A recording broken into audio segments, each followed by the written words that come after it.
All right. Yeah, obviously, disappointing night for us. You come as far as this team has come and this program has come in the last 12 months. You get that close to winning a championship and possibly much more. And obviously to not get it done is it's a tough pill to swallow. I mean, that's when you get to the top like this and these games that have so much riding on them, it takes so much to get here, especially where we started from. And so to get here and not get it done, not play our best is obviously, we're very, very disappointed locker room. No other way to say it. I want to give Utah a lot of credit. They battled their way to get back into this game. Did a tremendous job. They played better than us today. They certainly deserved to win tonight. They were definitely the better team tonight, and want to give their coaching staff, their players a lot of credit. They certainly deserve that. Our guys deserve, and our program deserves a lot of credit for being here right now. There's no question. And proud of the way that these guys battled really all year. Battled tonight, had some obvious things not go our way, and just kind of continued to keep fighting. Kept it a pretty tight game there at the end, and we just didn't have quite enough to get over the hump. And obviously made mistakes, all across the board. Didn't play. Our play didn't really resemble the way we've played the majority of this year, and so disappointed with some of the missed opportunities out there. And that's the name of the game when you get to this level in these kind of games against good football teams. You gotta go play good football to win, and we didn't do it. Obviously, there's a much bigger picture and outlook here of the progress that's been made here in the last 12 months.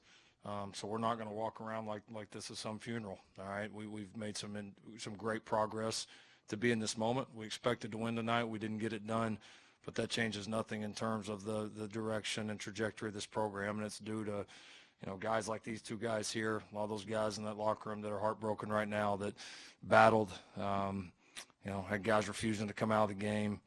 Guys just kind of continue to battle as things went on, and really we've done it all year. So no real surprise there, but it's not something that as a head coach you take for granted.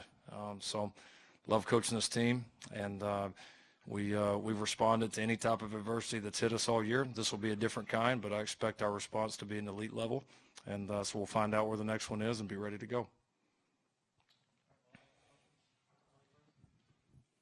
Lincoln, Willie Ramirez with the Associated Press. Sort of a two-parter for you. You've seen obviously a lot of players in your career. The guy to your left has to be one of the gutsiest performances you've seen. And what was the conversation at one point with your backup warming up? Was there a consideration? Oh, there's definitely. I mean, he popped his hamstring on the long run that was on the second or third drive of the game. And I asked him at one point, I was like, "Are you 50%?" And I mean, he was not even close to 50%. And I definitely thought about taking him out. He wouldn't have let me, and he didn't let me. And he wouldn't even let me take him out at the end. And it was, in terms of guys I've coached at that position, is maybe the gutsiest performance I've ever seen. I mean, most guys wouldn't even played. And he still, gave us a chance. And we had to change the game plan. We had to change a lot of things on the fly. And he just kind of kept battling and willed us. And we had a real shot there at the end. I thought really after we scored the touchdown and made it a 3-point game that we had some real momentum on our side. And so, no, it was shit. That's as gutsy a performance as you'll ever see. Andy Staples, The Athletic. Lincoln, does something need to change philosophically or schematically to put defenses on the field that are as good as the offenses you put on the field? I think tonight defensively we obviously played really well early. Had a lot of momentum. They seized it there at the in the second quarter, and I thought really the second half it really changed. I mean, I felt like we were in position a lot defensively tonight. We dropped 2 or 3. I mean, very easy interceptions. I mean, those are such big momentum plays. They made some of the competitive catches that we didn't make, and then at the end of the game, we got way too focused on. We panicked a little bit. We got way too focused on trying to strip the ball or trying to make big plays as opposed to just getting them on the ground. And our tackling was very poor at the end. So a lot of things that we got to correct going into this next one.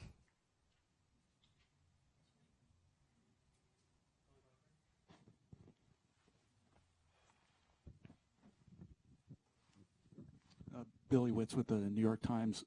Lincoln, just to follow up on the defense part of it. I mean, the 2 long touchdown runs in the third quarter were both plays where it looked like your guys were trying to more focused on taking the ball away than they were tackling. Is that something you teach? To take the ball away? To take the ball away first rather than tackle?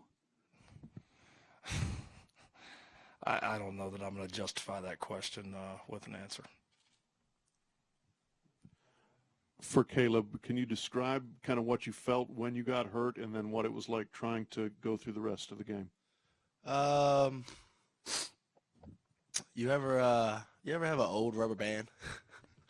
Yeah, kind of felt like that, and then the rest of the game I felt it, but I had a something that I always go by, not always go by, but something that I have watched and admire, and a person that I admire is Kobe, and he always said the game is bigger than what you're feeling, and so I was in my head and encouraging myself that the game is bigger than what I was feeling, and I also had a group of guys that was looking at me to go out there and lead them to victory, and that ended up happening, but that was what was going on.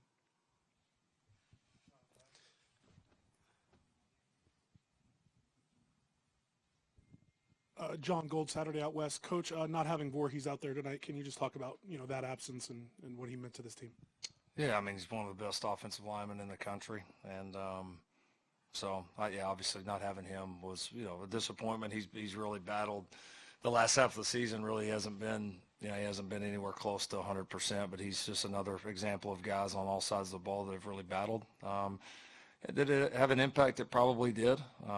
Certainly when you lose one of your best players up front and you've got to shuffle some things around like we did, that's part of it. But I feel like the group that we put out there was perfectly capable of playing well.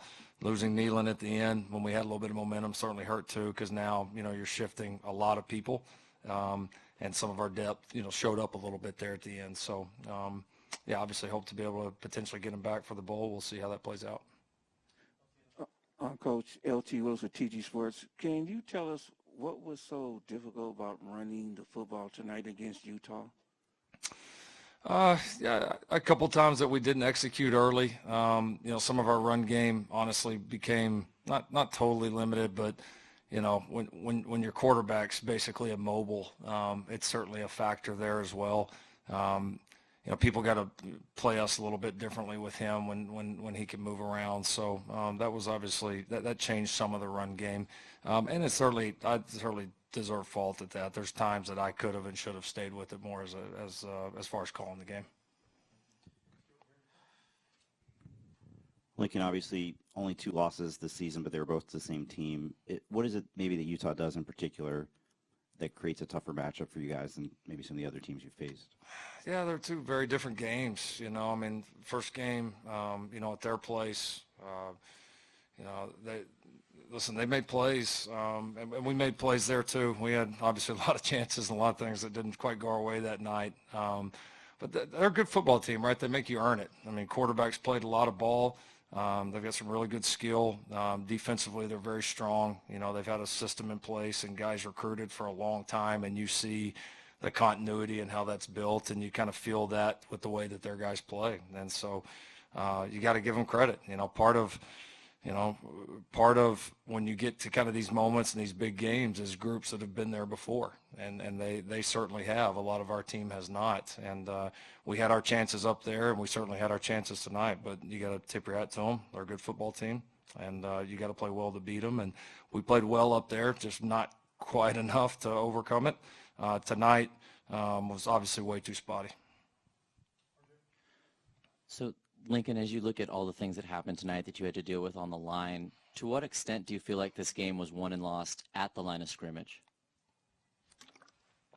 It's a big factor every single game, but it's not a singular factor. It's we all own in it. Again, there's, you can go look at this game from so many different angles, right? Had a lot of momentum early, and then even after Caleb got dinged, we were still stopping them there defensively. We had a chance after we get the fumble, to really separate right there. Just think of how that game feels, if offensively we go punch that one in. I mean, those are those big momentum plays that when you look back, so much can hinge on those. We drop a for sure interception, and then I think they pop a score the very next play on a 3rd and long on the play we didn't tackle very well. And so, I mean, that's the game right there, right? I mean, it comes down to they made more plays than we did. They played better than we did. Line of scrimmage, skill, it's all the above. The line of scrimmage is certainly very important in games like this. It was important tonight, but so are the other parts as well. Coach Riley, Jamal Madney, Los Angeles Football Network. First of all, congratulations on an incredible season. You inherited a team that went 4-8, and here we are sitting here 11-2 and talking about the possibility of championship. So I like this guy already. Congratulations to you, and Caleb, congratulations to you for being the best player in America this year. In terms of the game, Coach, felt like it was 2 different games. It was 17-3 SC, and then it was 44-7 Utah. What did you see in terms of kind of a sequence of plays or schematics or things where you felt the tide was turning, and what did you see in that shift? Yeah, I think there was two parts, right? There was the one that we just referenced, which was, we're up, we get the turnover, we got all the momentum in the world. We don't punch it in, and then they regain momentum for really the rest of the second half. And then I thought after we scored, we kind of held serve there defensively for a while when we still weren't playing very good offensively in the beginning of the third. And then we scored and got it to a 3-point game, and I thought that was kind of the key sequence right there. We had held serve, but weren't able to hold serve there offensively. We just didn't play very well together much. Like even the beginning of the half, we're getting stops, but then we're going 3 and out down there. And we had some chances to surge. We had a chance to really separate in the game early. We didn't do it. And then we obviously had a chance to go back and get the lead or separate a little bit there in the third quarter, and we didn't do it. And I think Utah did a better job playing together, and they did a better job when they surged. They made us pay for it. They got the combined stops and scores together and went on better runs than we did. Hey, Lincoln, I know there's a bowl game still left to play, but I know for you guys, roster stuff is going to be taking the forefront with transfer portal and recruiting. Where do you feel like you guys need to take the next step with this roster so, you finish with a win here next year? Oh, all parts of it. All parts of it. I mean, I think so much is going to reset right now. And so we'll get an idea, as these next few weeks goes on, obviously we're going to prep for, a really, really good game coming up next. So there's obviously, that's going to be the main thing, but then certainly that we'll be taking an eye towards next year's roster. And again, it's not like you've got the whole roster at your disposal and you just pick these spots. There's going to be a lot of changes. That's just college football this day and age. We understand that. And, so, the guys that we have in the locker room now that are with us next year, we know what our mission is to be in that same locker room and feeling a whole hell of a lot different than we do right now. And then we'll bring in a couple of pieces that are going to help us on that journey.